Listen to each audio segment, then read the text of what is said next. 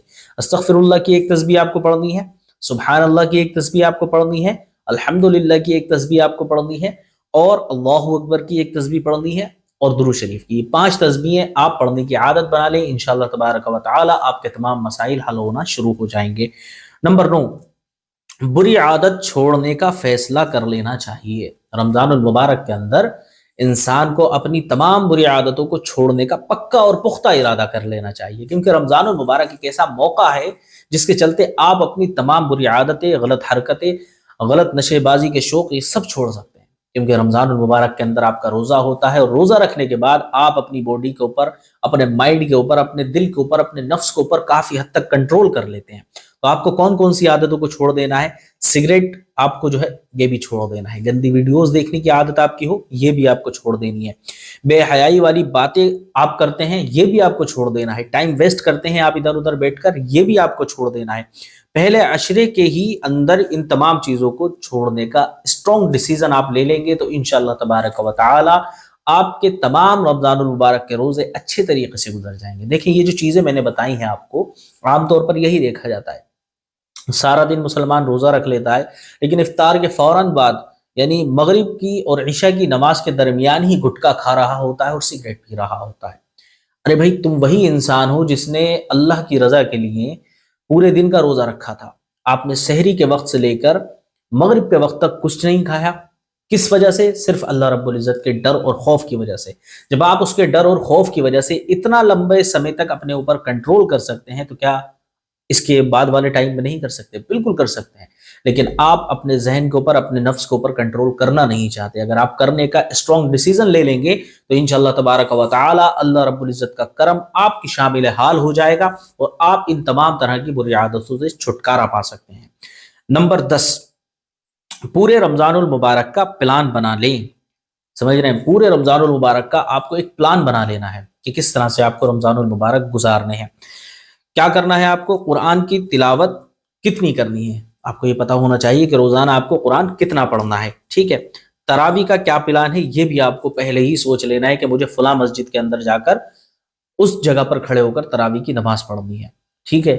کتنے بجے والی مسجد میں آپ کو جانا ہے، الگ الگ مسجدوں میں الگ الگ ٹائم ہوتے ہیں، تو یہ آپ کو پہلے ہی شیڈیول بنا لینا ہے اس چیز کا کہ قرآن کتنا پڑھنا ہے، کون سی مسجد میں جا کے تراویح کی نماز پڑھنی ہے، اور روزمرہ کے حساب سے صدقہ کتنا دینا ہے. اگر آپ کی استطاعت ہے 5 روپے 10 روپے روز آپ صدقہ کر سکتے ہیں تو آپ کرنے کا ارادہ کریں. انشاءاللہ تبارک و تعالی اللہ رب العزت خود آپ کی جیب سے صدقے کے پیسے نکال کر مستحق تک پہنچانے کا کام کرے گا. سمجھ رہے ہیں؟ اسی کے بعد آپ کو کون سی بری عادت چھوڑنی ہے یہ بھی آپ کو رمضان المبارک کے اندر شیڈیول کے اندر اپنے شامل کر لینی ہے. جو رمضان کا پلان پہلے عشرے میں بنا لیتے ہیں وہی کامیاب ہوتے ہیں. سمجھ رہے ہیں؟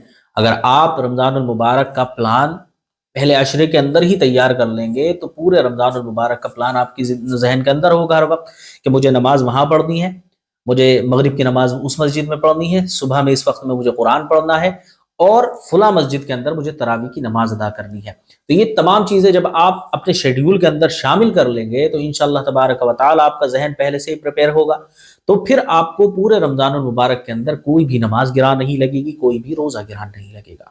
تو یہ ہیں وہ 10 کام جو رمضان المبارک کا پہلا عشرہ شروع ہوتے ہی ہم اور آپ اپنی زندگی کے اندر ضرور شامل کر لیں، کیونکہ ان کاموں کو کرنے کے بعد انشاءاللہ تبارک و تعالی ہم کامیابی کی ان بلندیوں پر پہنچ سکتے ہیں جس کے بارے میں ہم کبھی سوچ بھی نہیں سکتے۔ امید کرتا ہوں ویڈیو آپ کو پسند آیا ہوگا۔ ویڈیو پسند آیا ہو تو ویڈیو کو لائک کریں، چینل کو سبسکرائب کریں اور کمنٹ کے اندر اپنی رائے کا اظہار کرنا نہ بھولیں۔ ملتا ہوں آپ سے اگلی ویڈیو میں، تب تک اپنا خیال رکھیے گا۔ السلام علیکم ورحمۃ اللہ وبرکاتہ۔